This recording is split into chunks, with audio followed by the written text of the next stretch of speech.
এক সাংসদের দল থেকে পশ্চিমবঙ্গের ক্ষমতা দখল ২১শে জুলাই দেখেছে মমতা বন্দ্যোপাধ্যায় ও তার দলের নানাবিধ নাটকীয় উত্থান পতন। ২১এর মঞ্চ থেকে সাধারণত দলকে আগামী দিনের পথ দেখান মমতা, এবারও তার অন্যথা হলো না। এবারের শহীদ মঞ্চ থেকে আগামী দিনের সুর বেঁধে দিলেন তৃণমূল সুপ্রিমো। ধর্মীয় মেরুকরণের বাহক বাংলা বিদ্বেষী তকমা ছুড়ে দিয়ে বিজেপিকে রুখতে আগামী সুর বেঁধে দিল তৃণমূল। ২১শে জুলাইয়ের মঞ্চ থেকে তৃণমূল সুপ্রিমোর বক্তব্যের বেশিরভাগ অংশেই ছিল সেই বাংলা ভাষার সমর্থনে প্রতিবাদ। ভিন রাজ্যে বাঙালিদের আক্রান্ত হওয়া নিয়ে ২১এর মঞ্চ থেকেও সরব মুখ্যমন্ত্রী মমতা বন্দ্যোপাধ্যায়। নাগরিকত্ব এনআরসি ইস্যুতে বিজেপির সর্বনাশা পদক্ষেপের তীব্র বিরোধিতা মমতা বন্দ্যোপাধ্যায়ের। শহীদ সমাবেশের মঞ্চ থেকে কেন্দ্রের জারি করা বাঙালি বিরোধী সার্কুলার তুলে দেখান মমতা। মমতার দাবি, ঘুরপথে কেন্দ্র এনআরসি করার চেষ্টা করছে, বাঙালিদের বাংলাদেশে পাঠিয়ে দেওয়া হচ্ছে।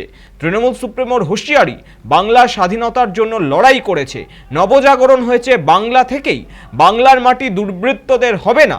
বাংলার মানুষকে যদি বাংলা বলার জন্য বাইরে গ্রেফতার করা হয়, এই লড়াই কিন্তু দিল্লিতে হবে।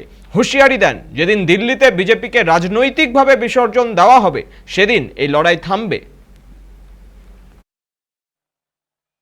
টলিউডের প্রত্যেকে এসছে, সবার নাম বলতে গেলে হয়তো আমাকে ১০০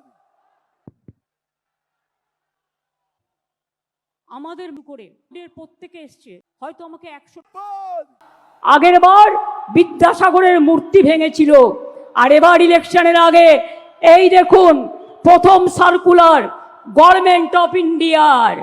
এটা আমাদের রাজ্যে পাঠায়নি, বিজেপি রাজ্যগুলোকে পাঠিয়েছে যে ১০১ মাসের জন্য যাকেই সন্দেহ হবে ১ মাস জেলে আটকে রাখতে পারবে, ডিটেনশন ক্যাম্প করে এবং হোল্ডিং ক্যাম্প করে। সেন্ট্রাল ফোর্স থেকে আমাদের বলছে একটা নোডাল অফিসার তৈরি করতে, যারা কিনা গিয়ে ওখানে মানুষকে বাদ দেবে, ভোটার লিস্ট থেকে বাদ দেবে, বাংলার পরিচয় থেকে বাদ দেবে, বাংলার অস্তিত্ব থেকে বাদ দেবে।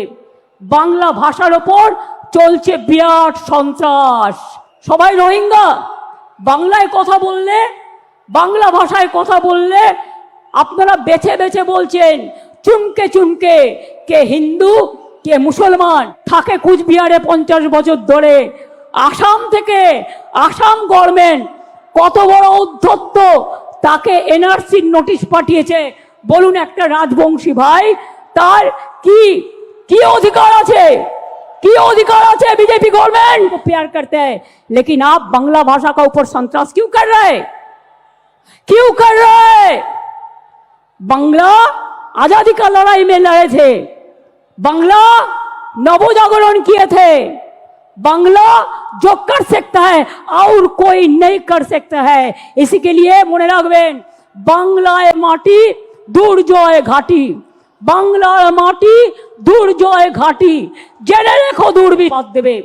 বাংলা ভাষার ওপর চলছে বিরাট সন্ত্রাস।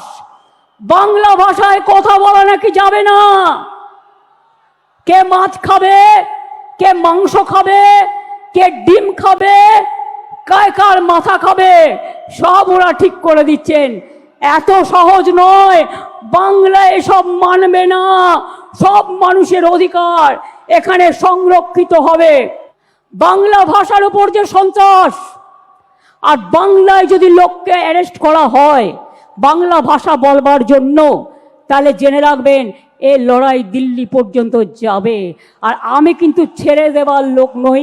2026-এ আরো বেশি সিট নিয়ে জিততে হবে, এবং জেতবার পর আমাদের লক্ষ্য হবে দিল্লি লড়াই।